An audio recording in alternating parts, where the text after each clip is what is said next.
Olá, professora, tudo bem? Meu nome é Jonathan. A gente vai fazer a apresentação aqui do nosso trabalho de banco de dados, tá?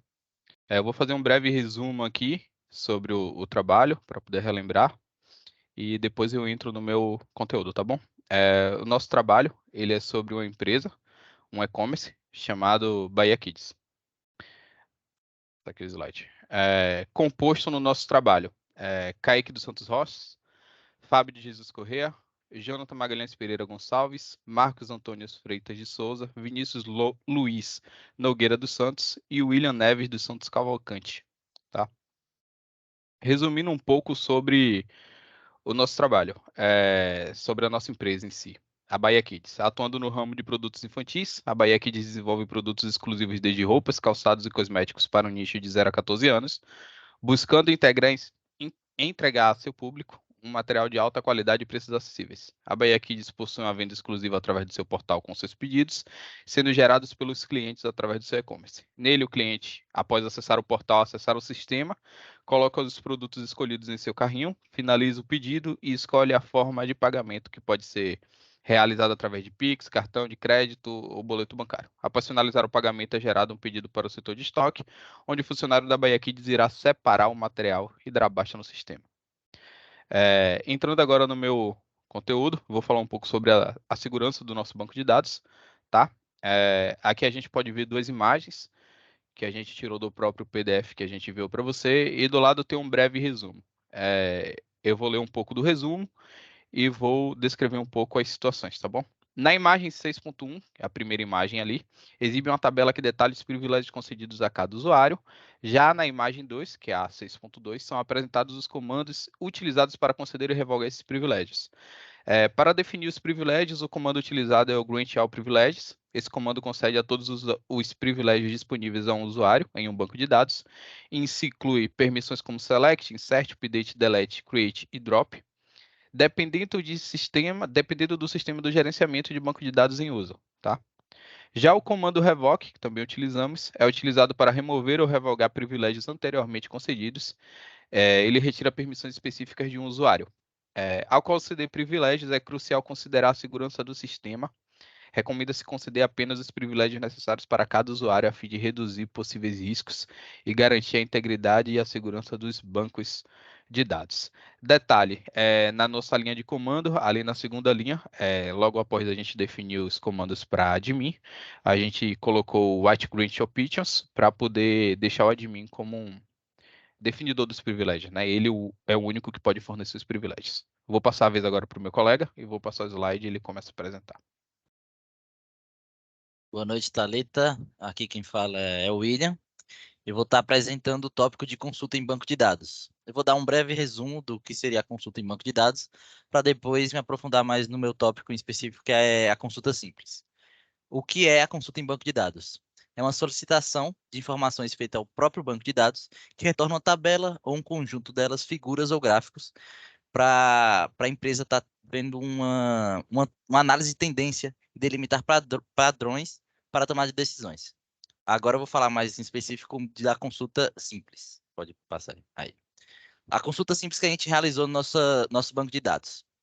Primeiramente, nessa primeira tabela clientes, o primeiro exemplo, foi feita a consulta na tabela cliente através do código select nome, CPF e e-mail from e-commerce.cliente where ID cliente igual a 1. O que é que significa esse código? A gente está desejando as características nome, CPF e e-mail, que nós especificamos, vindas direta da tabela cliente, que está contida no banco de dados e-commerce. Isso é o que foi escrito no código. Onde eu defini que a condição que era o ID cliente ser igual a 1. O que foi retornado para a gente foi uma tabela de acordo com a consulta que foi feita. Que no caso o nome é Vinícius Luiz, o CPF, o dado 987-654-32101 e o e-mail do próprio cliente. No segundo exemplo, a gente usou a tabela pedido. Foi feita uma consulta onde nós pedimos o ID do pedido, a data, não, onde nós conseguimos ver o ID pedido, a data, o valor, o cliente do ID que vem o ID cliente que vem da tabela cliente e o CPF que também vem da tabela cliente. O código utilizado foi select valor e cliente CPF from e-commerce.pedido where cliente, ID cliente igual a 2. O que é que significa?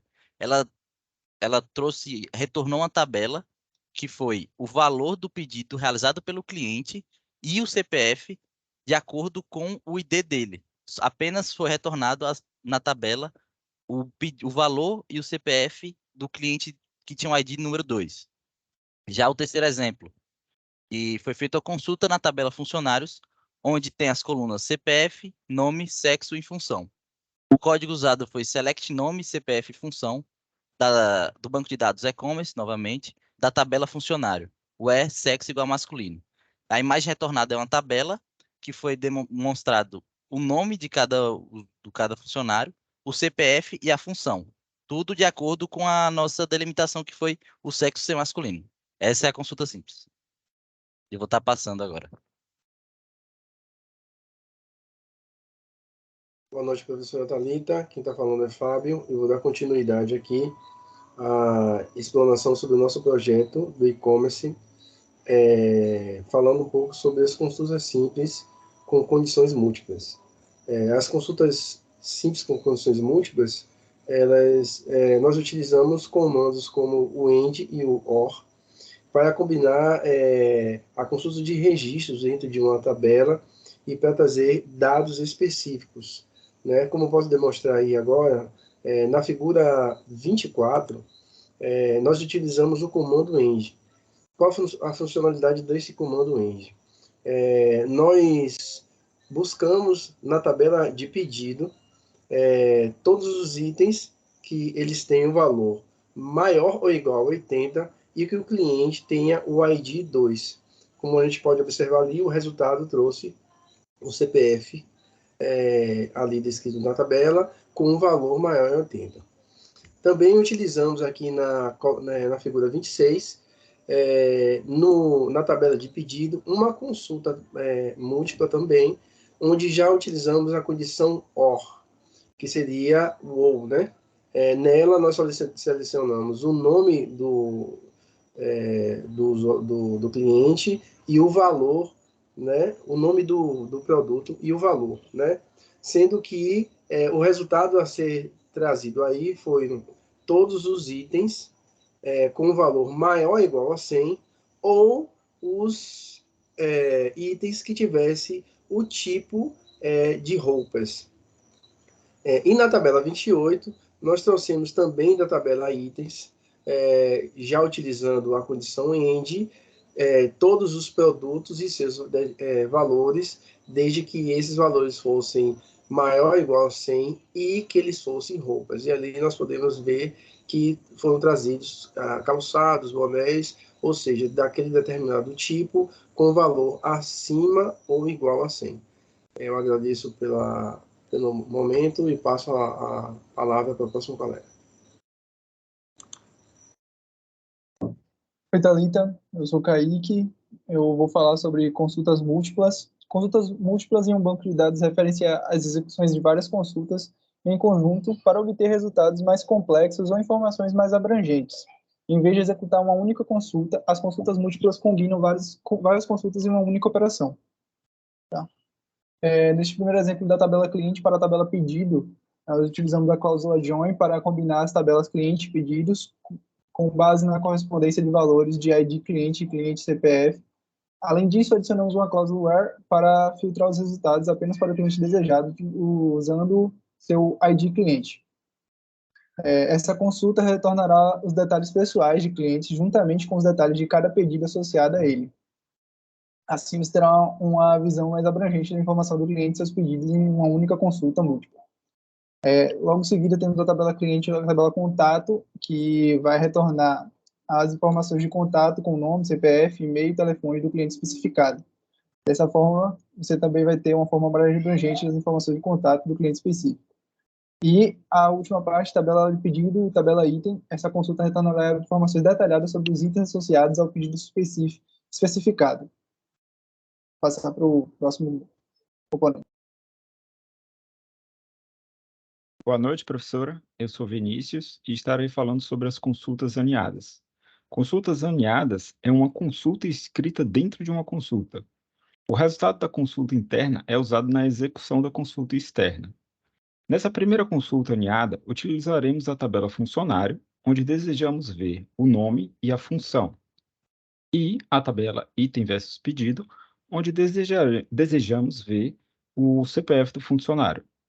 Para isso, o comando vai até a tabela funcionário e onde o CPF da tabela funcionário for igual ao o CPF do funcionário na tabela item pedido, ela irá imprimir os valores dos campos solicitados.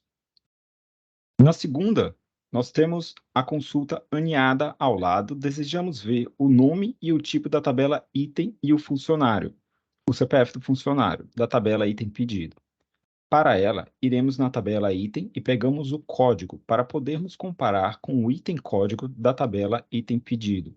E então, imprimimos os valores da tabela resultado. Na última consulta aninhada, desejamos ver o valor e a data da tabela pedido e a opção da tabela pagamento. Primeiro, o comando vai buscar na tabela pedido e compara o ID pedido com o pedido ID pedido da tabela pagamento.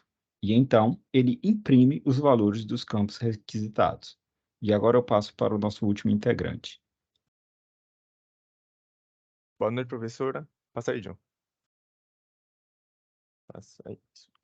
Boa noite, professora. Me chamo Marcos. Vou falar sobre a parte de normalização do nosso banco. A gente fez algumas alterações, né, do que foi apresentado na V1. Na primeira parte do nosso banco não tinha a inserção do atributo telefone e a gente fez essa alteração logo após a apresentação.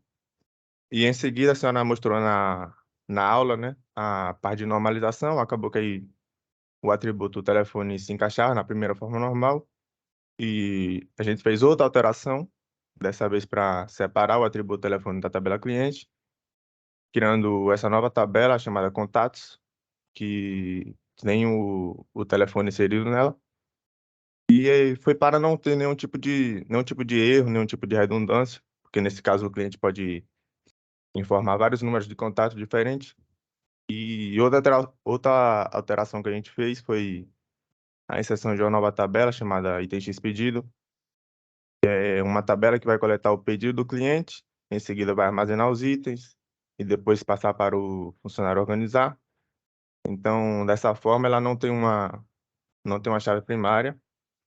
E para a terceira forma de normalização, nós fizemos um check-up geral do banco e não encontramos nenhuma alteração que se encaixasse nessa forma. Então, decidimos não colocar nenhuma no nosso banco de dados. E é isso, professora. Finalizamos a nossa apresentação por aqui. Muito obrigado pela atenção e até a próxima.